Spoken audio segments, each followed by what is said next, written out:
بسم الله الرحمن الرحيم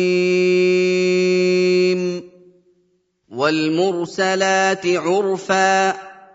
فالعاصفات عصفا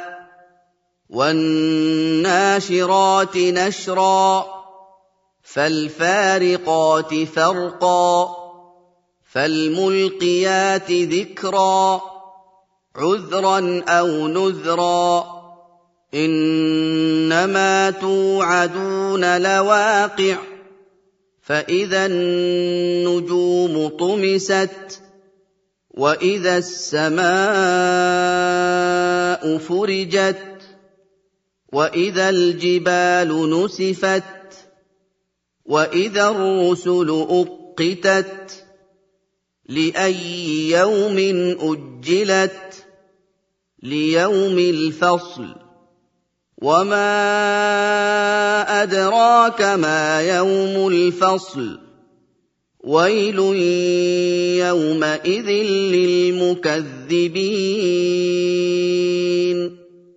ألم نهلك الأولين ثم نتبعهم الآخرين كذلك نفعل بالمجرمين ويل يومئذ للمكذبين ألم نخلقكم من ماء مهين فجعلناه في قرار مكين إلى قدر معلوم فقدرنا فنعم القادرون ويل يومئذ للمكذبين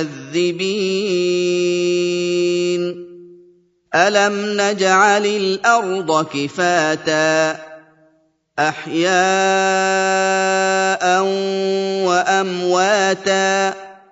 وجعلنا فيها رواسي شامخات وأسقيناكم ماء فراتا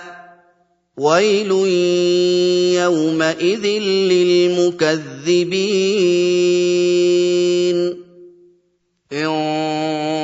انطلقوا إلى ما كنتم به تكذبون انطلقوا إلى ظل ذي 3 شعب لا ظليل ولا يغني من اللهب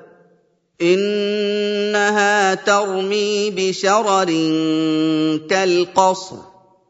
كأنه جمالة صفر ويل يومئذ للمكذبين هذا يوم لا ينطقون ولا يؤذن لهم فيعتذرون ويل يومئذ للمكذبين هذا يوم الفصل جمعناكم والأولين فإن كان لكم كيد فكيدون ويل يومئذ للمكذبين إن المتقين في ظلال وعيون وفواكه مما يشتهون كلوا واشربوا هنيئا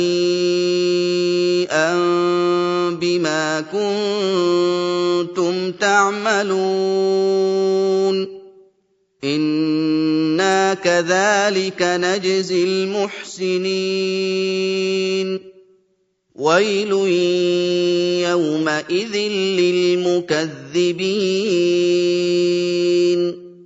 كُلُوا وَتَمَتَّعُوا قَلِيلًا إِنَّكُم مُّجْرِمُونَ وَيْلٌ يَوْمَئِذٍ لِّلْمُكَذِّبِينَ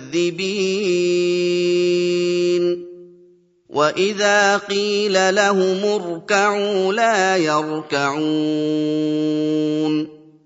وَيْلٌ يَوْمَئِذٍ لِّلْمُكَذِّبِينَ فَبِأَيِّ حَدِيثٍ